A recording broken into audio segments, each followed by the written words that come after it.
بیشتر با کسانی معاشرت کنید که با شما آینده مشترکی دارن، نه گذشته مشترک.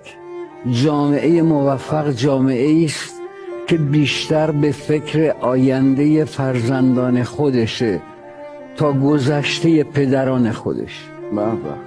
دومین نکته‌ای که باید عرض کنم این است که توانایی اعتراف به اشتباه اولین قدم برای جبران ناتوانی هاست.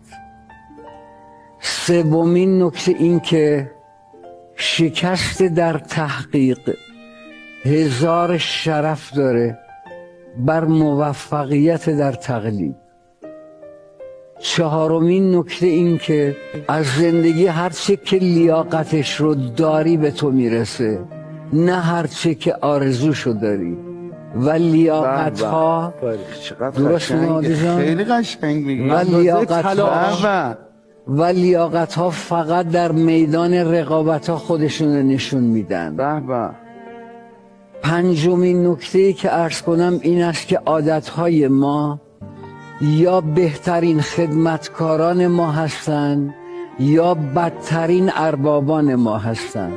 سعی کنیم انشاءالله در سال جدید عادتهای خوبی رو پیشه کنیم.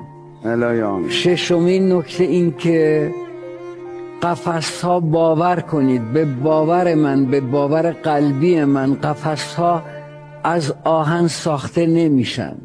قفس‌ها فقط از فکر و خیال و توهم و اضطراب ساخته میشن. این رو به خاطر بسپاریم. اگر گویی که بتوانم قدم در نه که بتوانی، و اگر گویی که نتوانم برو بنشین که نتوانی. فکر نمیذاره. خیلی حواست باشه که این رو درست کنی. اگر گویی که بتوانم قدم در نه که بتوانی، و اگر گویی که نتوانم برو بنشین که نتوانی. فکر زنجیر کنی یا پرواز در همان میمانی.